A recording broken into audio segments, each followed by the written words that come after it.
So let's start with creating a folder called .github, and then within that, workflows. This is not something you can customize.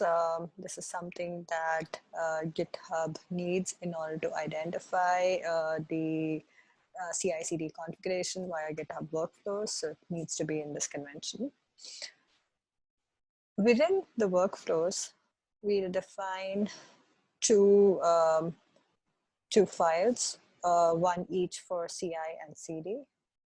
Let's call this CI test.yaml. You can choose to customize this. And the next one is for our continuous delivery pipeline. So let's call it CD deploy. Okay. Now in our continuous integration pipeline, the first thing we need is an on field, which specifies the actions such as pull request in our case that are supposed to trigger this particular workflow. Here we are stating the action to be a pull request on the develop branch from our feature branch where we push the commits to. Additionally, we are also asking this workflow to be triggered only when the commits are from the best practices /code directory. We are adding the step only for our workshop, as there are many independent workshop weeks within our within this repo. Now we'll configure some environment variables also for our AWS configuration, such as the AWS secret key pair, the default region, and we'll grab the values for the access configuration from our GitHub secrets, which I'll show you a little later. The next thing we'll define is our jobs for our CI pipeline. We'll define two jobs here, one for test and one for TF plan. So here we go, our first job, which is test. We are going to run it on a virtual machine, which is Ubuntu in our case. Now within the test job, we'll define a series of steps that will run in a sequential order. We'll begin with a GitHub action to create a virtual machine running on Ubuntu. For this, we'd use the runs on tag. Now the runs on tag is used to define the type of machine to run the job on. The machine can be either a GitHub hosted runner or a self-hosted runner. Now the runs on tag is used to define the type of machine to run the job on. The machine can be either a GitHub hosted runner or a self-hosted runner. And the latest tag appending the kind of virtual machine we are using is to indicate that the virtual environment is the latest stable image that the GitHub is providing. And it might not be the most recent version of the operating system available from the vendor. Next, we begin the actual set of steps. The first step that we'll define is the checkout action. And this is a GitHub action to check out the repository to the virtual environment we defined above. Basically, this clones your repository onto this virtual machine. And this will also install Docker on it. The next step that we defined is another GitHub action to set up our Python environment with the 3.9 version or whichever version you want to use, you're using. And the rest of the steps are something that you already run manually before in the previous exercises, and we'll just automate them. So after we're done with the basic configuration, the first thing we do is set up our virtual environment using pipenv. So first we'll be installing that tool, and then we'll be installing the dependencies from the pip file that you may have already done before. Okay, so after that, we run our unit tests in the pipenv environment using PyTest. We are also setting our working directory in each of these steps to where you want to actually run that action from. In absence of this, you would need to provide the absolute path right from the root of the repository, since the GitHub workflows are present at the root level. The next one that we'll set up in our steps is the linting part. Like, helps you analyze your code for syntax errors, for pep8 formatting, and other coding standards. Right. Then we'll also use a GitHub action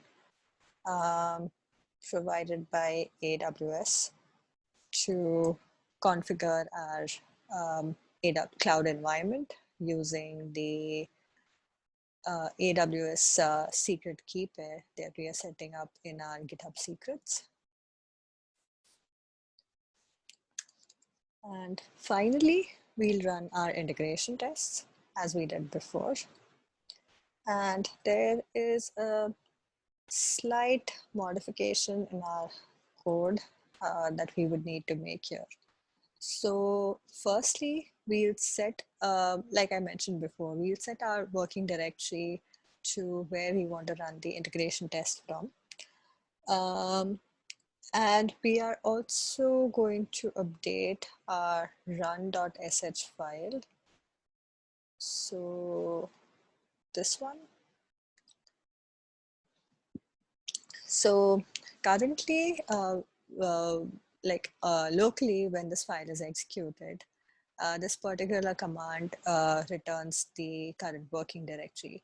But in our case, in case of the CI/CD, this generally redirects back to the root of the repository. So in this case, we'll be assigning a certain GitHub action flag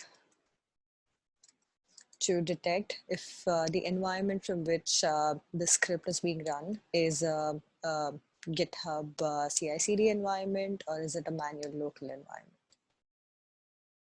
We close the if block now.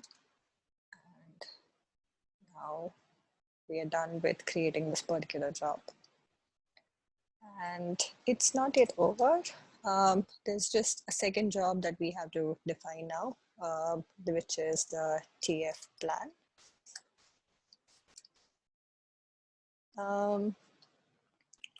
We'll repeat this by creating the virtual environment on Ubuntu, checking out the repository, and configuring our AWS environment as we've done above.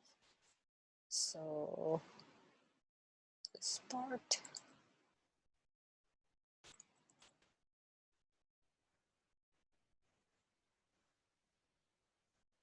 My implementation.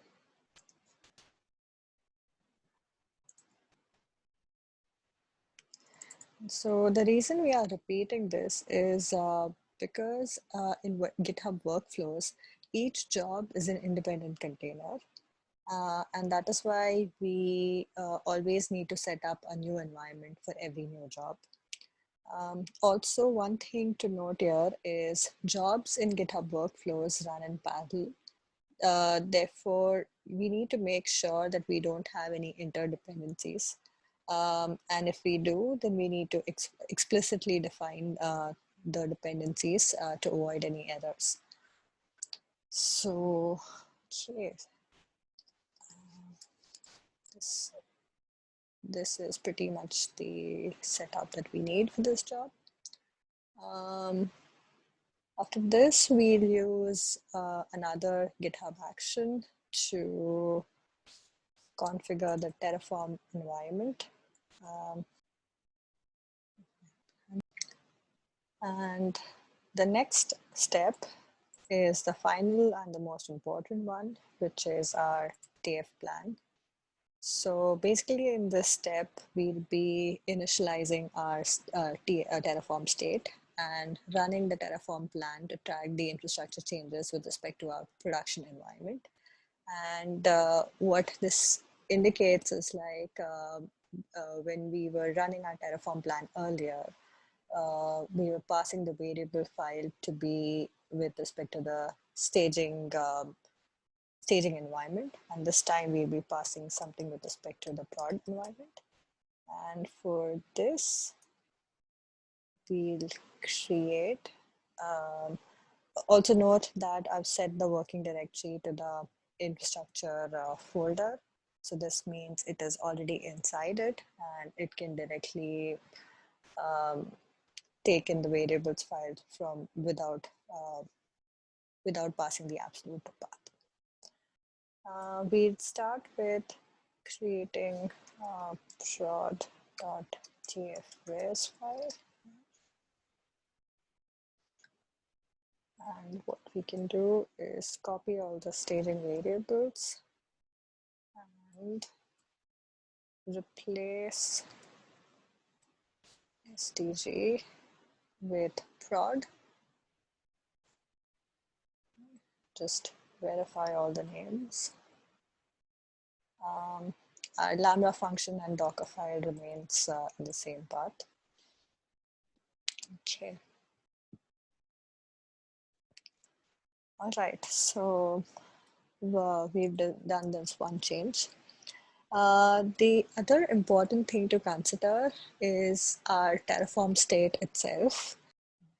So earlier, we had set our backend to point to the staging environment, and we want to preserve the all the resources for our staging environment with across this particular state file. For another set of resources within a different environment, we would definitely need to change the state file again. And for this, we won't be making any modifications here, but rather overriding this particular value by passing a runtime parameter to the backend key. And for this, we'll add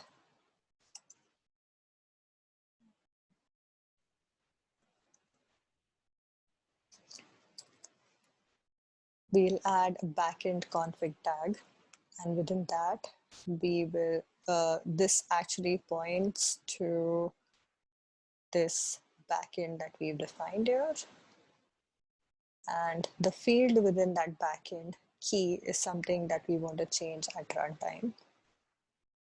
So we pass the field here and its particular value to a new file that we want to create in runtime. And additionally, we'll also pass the reconfigure flag. So basically the reconfigure flag in the init step recreates a new state without modifying the existing one, which is set in default. And finally, once it finishes initializing it, we'll be running the Terraform plan command with respect to the prod based resources that we just created right now. And that is all. Let's give this a run. So at first, go to the root of your repository. I hope you cloned the repository or at least forked it. For the purpose of demonstration, I'll be using the main repository created by Datadocs Club, but we do not want each one of you to create a pull request to the same repository. It should be your own repository here. Okay. So now let's check for any changes. Okay, so Like I have already described before, just to be detected in the best practices code directory. So if you have them, then it would trigger the CI actions.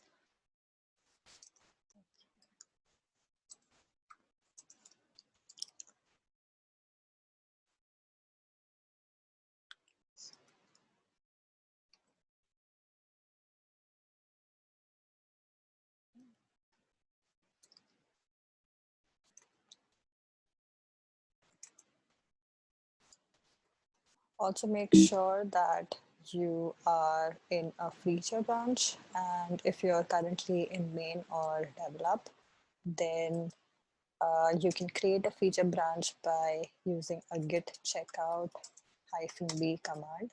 This will basically copy all of your commits into a new branch and check out that branch for you as a working directory, and you can push your commits from there. So currently I'm already in a feature branch, so I am just going to go ahead and push my changes now.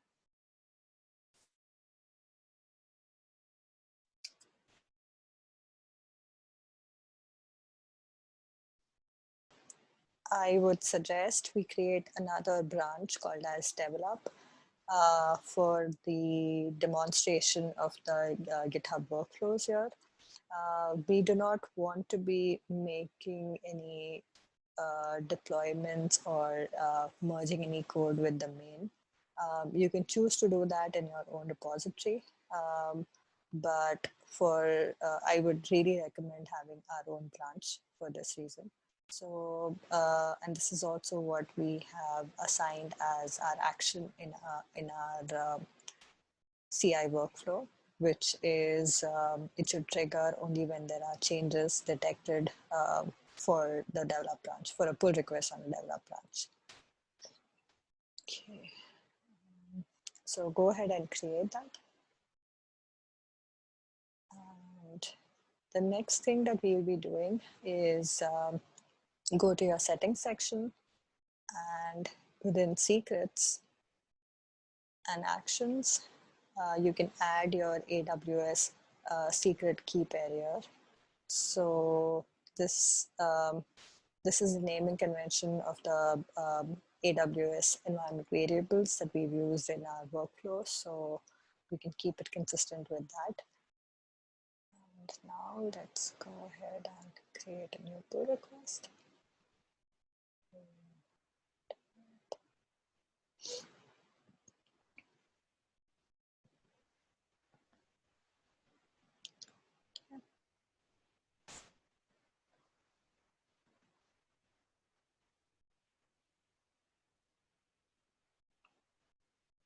Let's directly go to our actions. The GitHub, the workflow CD deploy will fail naturally because we have just created a blank file and we are not running any actions there. So you can ignore that at the moment. This workflow will take some time to run, but we can check its progress out here. Here we can see both of these jobs are running in parallel.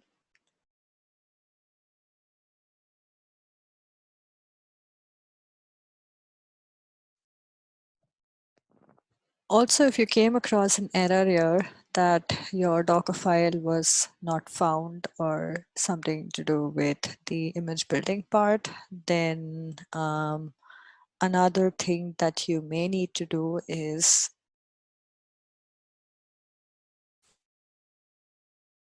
go to the Docker Compose file of your integration tests, and over here you may have something, a set of environment variables that are set according to this. What we can do further is just add a new section of environment variables for AWS. And because it's a repeat, I'm just deleting it. Basically, this Docker Compose file is prepared for your local stack environment and to run the integration tests with respect to the mocked AWS environment. And for this, the local stack needs your AWS credential set. And of course, because it's a mocked environment, you can pass some mock values to your secret key pair also. But this is just a glitch in the local stack configuration that it needs some values set for your access key pair. And while this may work locally, it may possibly not work in your CI/CD configuration. So if you run into an error, also please update this part.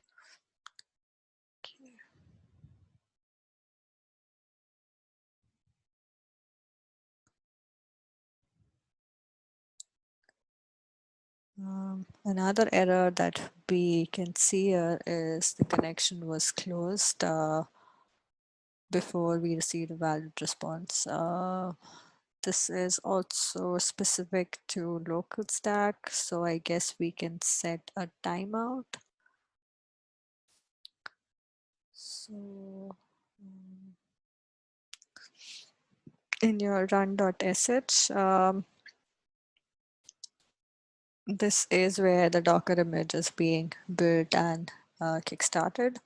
So you may need to sleep, you may need for this process to sleep or wait for a bit until it gets to the next point.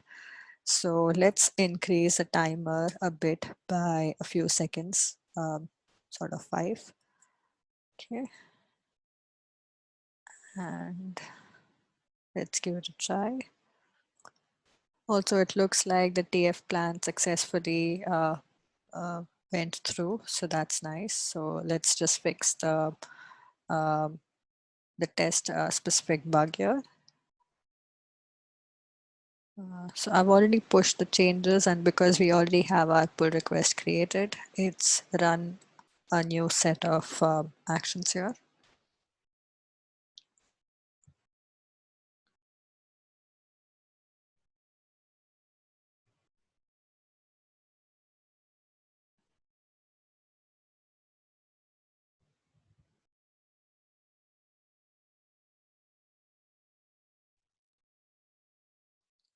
Okay, so looks like that worked.